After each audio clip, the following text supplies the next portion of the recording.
మనము ఎప్పుడైనా మనకి 90 మార్క్స్ వస్తే ఇంకొకరు అడుగుతారు మిమ్మల్ని, మాకు ఏదైనా చెప్పివా అని అడుగుతారు. అప్పుడు మీరు ఏం చెప్తారు? నో అని చెప్తారు కదా, ఎందుకంటే మీకు 100 మార్క్స్ వెళ్ళిపోతుంది వాళ్ళకి చెప్పిస్తే అనేసి. You should not do like this. మీరేం చేయాలంటే వాళ్ళు అడిగితే మీరు ఖచ్చితంగా మీరు చెప్పియాల. అప్పుడు మీరు ట్రైన్ అవుతారు ఇంకొకసారి. అర్థమైందా అందరికి? అప్పుడు ఏమైతుందంటే మీకు ఇంకొకసారి నేర్చుకున్నట్లయితుంది. ఒకరికి నేర్పించేటప్పుడు మేము కాన్సన్ట్రేషన్ ఎక్కువ పెడతాం, కరెక్టా? తప్పు లేకుండా మనం కాన్సన్ట్రేషన్ ఎక్కువ పెడతాము. అప్పుడు ఏమైతుంది, మనకి ఇంకా టాలెంట్ పెరుగుతుంది. దాని నుంచి 90 వచ్చే వాళ్ళకి 100 వస్తుంది, కరెక్టా?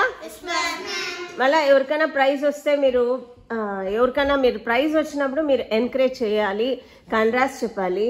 వాళ్ళకి విన్ అయ్యేదానికి మీరు కంగ్రాట్స్ చెప్పి మీరు అందరికి వాళ్ళకి ఇది చేస్తే మీకు కూడా ఖచ్చితంగా నెక్స్ట్ టైం వస్తుంది. అర్థమైందా?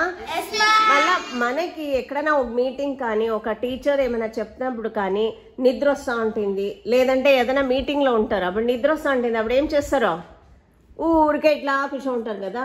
అదే వాళ్ళు ఏమైనా చెప్పినప్పుడు మీరు క్లాప్ చేయండి అంటారు, అప్పుడు ఏం చేయాలా? క్లాప్ చేయాలి. ఇప్పుడు ఏమైతుంది, నిద్ర అంతా వెళ్ళిపోతుంది.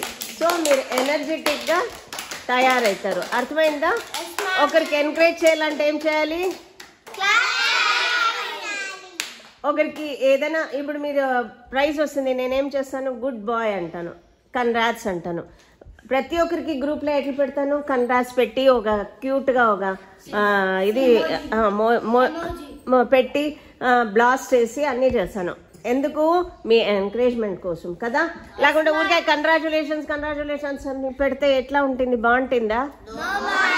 సో చూసే వాళ్ళకి, వినే వాళ్ళకి, మనకి కూడా ఒక ఎనర్జెటిక్ వస్తుంది. మనం చేసే పని మంచిగా ఉండాలి ఫస్ట్, ఓకేనా?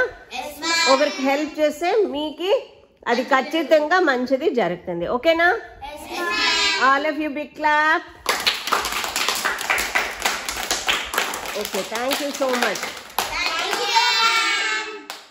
ఎందుకు ఈరోజు చేస్తున్నానంటే